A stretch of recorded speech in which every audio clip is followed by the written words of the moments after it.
I think it's really important for brands to learn how to tell great stories and not great commercials or great ads. And I think the bar is raising.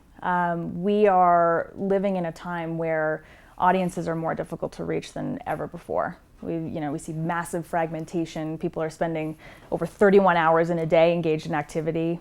There's only 24 actual hours in a day, which means they're multitasking, packing more in. It makes you think about the math on that one. It does. You're like, wait, hang on a second. Right. We're not superhuman. We're just doing more at once. Right. Massive empowerment of audiences. So, consuming content on their own terms and sometimes paying for it and, to avoid ads. And then the economics of the entire industry are completely flipping. It's more expensive for us to reach audiences than ever before. The cost per reach point has grown exponentially. Our budgets have grown incrementally at best. And so what it's really, unearthed for us is that it's no longer good enough to just interrupt.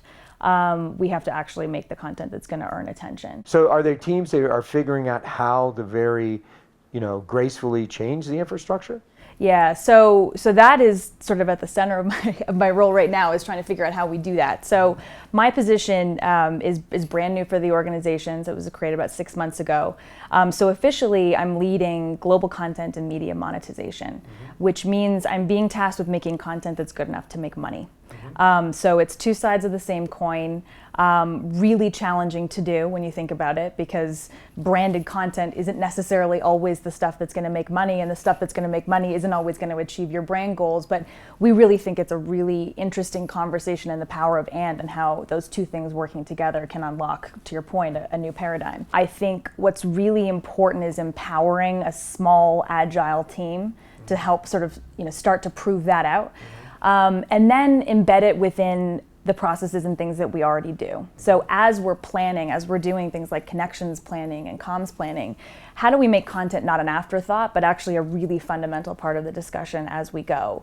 How do we look at our agency infrastructure and make sure that we've got the right partners around the table and we're engaging them in the right conversations?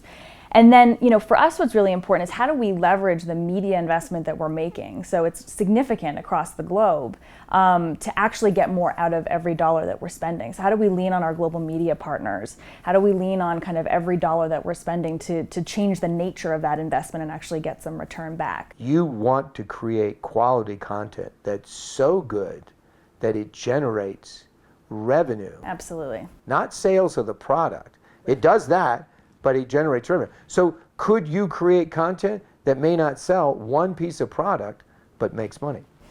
It's a 5-year journey. So I'm being tasked with monetizing a portion of our global media investment. So by the end of that kind of 5-year milestone, a significant portion of media either pays itself back or turns a profit.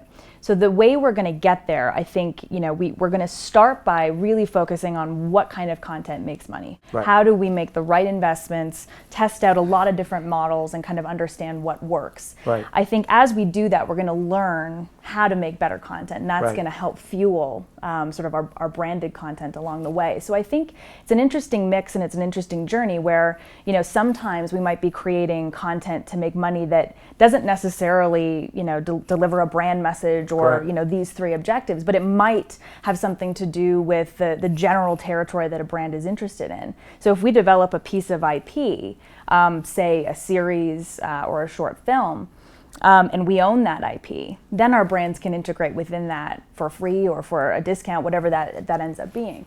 So, it is an interesting kind of combination of branded content and content that makes money, but the ultimate goal is to do both.